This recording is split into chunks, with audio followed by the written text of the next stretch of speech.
There was a big fuss when the government started talking about pay per mile schemes, and there were rumours that they were thinking about charging drivers per mile that they drive. But actually, we've kind of had this system for some time now, almost by stealth. We're paying tax in the fuel that we actually use. So there's actually three lots of tax that is affecting the motorist in the UK. And in this video, we're going to look at a rather surprising one, something that most drivers are not completely aware of, that affects their vehicle and the amount of money that they have to pay in order to use it on our roads.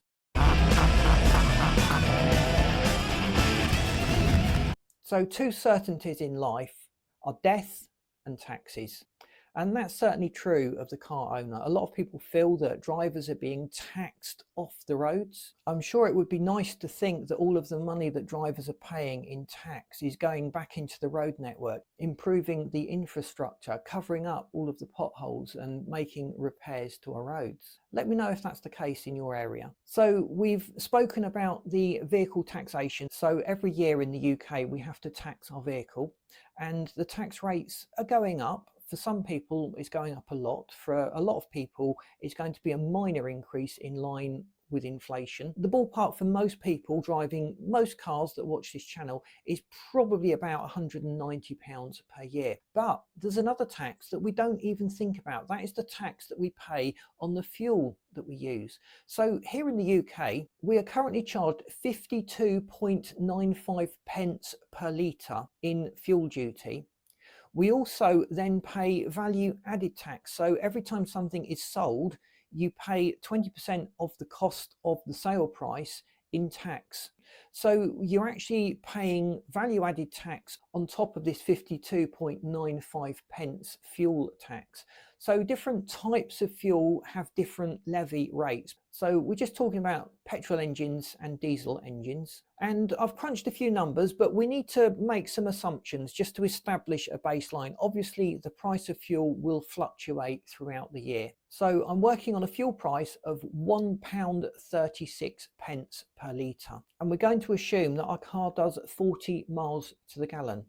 Now, to get a ballpark for how much the fuel is costing us and how much tax we are paying each year just to drive that car for the mileage, we're going to look at some different mileage brackets, because we all do very, very different mileages. So you'll generally fall into the low, the average or the high mileage category. The low mileage category is 6,000 miles per year. So your total fuel cost is £930.88. The fuel duty you're paying is £361.07, and the VAT is £155.15. So the total taxation for your 6,000 miles per year is £516.22.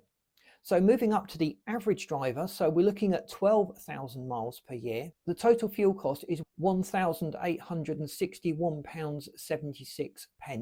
You've paid £722.15 in fuel duty, and you've paid value added tax of £310.29.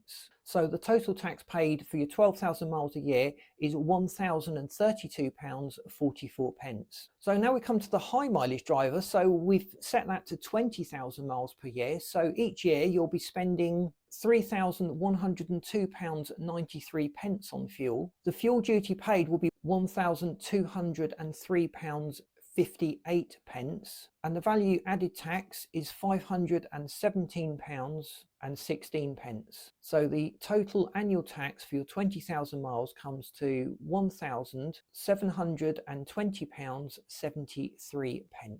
So is it fair? Well, personally, I kind of prefer to be paying for the amount of fuel I'm using. So if I drive a really sporty car, I'm polluting more, I'll pay more in tax as a deterrent, and that might encourage me to drive a little more economically. But I've also got the option of not using that car all the time. So the annual tax that we pay, it's just an arbitrarily set figure. So someone paying that amount who only does 3,000 miles per year is proportionally paying a lot more than someone at one of the higher taxation bands that's doing 20 or 30,000 miles per year. So adding taxation to the fuel spreads the cost. So those that use the roads more, those that use their cars more, those that pollute more are paying more. So let me know if you think it would be better to just move to a system where the taxation is included in the fuel and we've got the option of not using our car as much and driving economically. And if we want to use fuel and drive the car and have fun with it, we'll pay the tax that's associated with that. We're not just paying to have a car on the road without necessarily even driving it. So it's not just the UK. Most countries have some form of vehicle taxation system, and I'm not an expert in other countries, so please let me know what it's like in your area.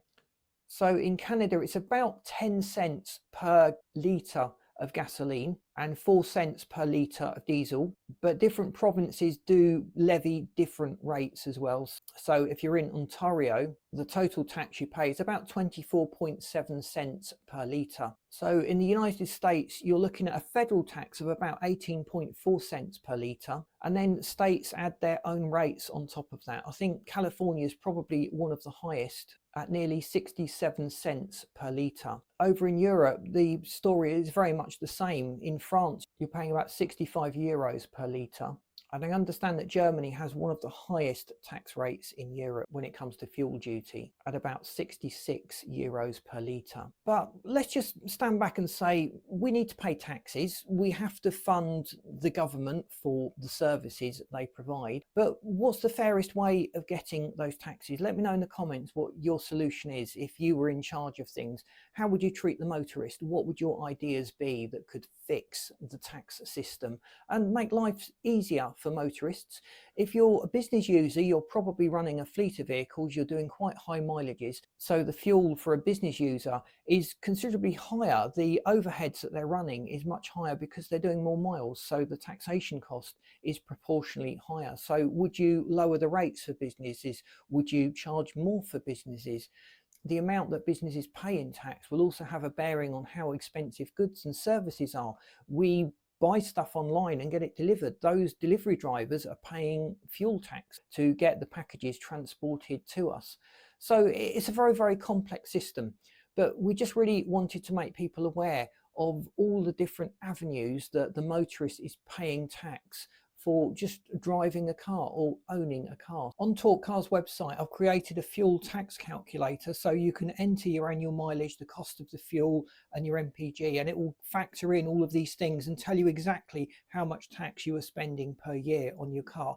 And you might also need the MPG calculator to arrive at some of the figures you need to use the tax calculator. So they're both free tools. I've found them very useful myself, which is why I created them, and they're up there for everyone to use. So feel free. The link is going to be in the description at the bottom of this video, so be sure to check those out. So please boot the like button if you found this useful. A great way to save tax, especially this semi-hidden drive per mile or drive per litre of fuel tax that we've got at the moment, is to use less fuel, driving economically. So I've done a video on driving economically. If you'd like to improve your MPG and you'd like to get into this dark world of hypermiling, then that's the video you want to check out. And I've also lined this playlist up for you that you should find really interesting. Thanks for watching. See you in these next videos. And if you haven't subscribed to the channel, please do so. We'd hate you to miss out on all the great content we've got planned. Thanks for watching.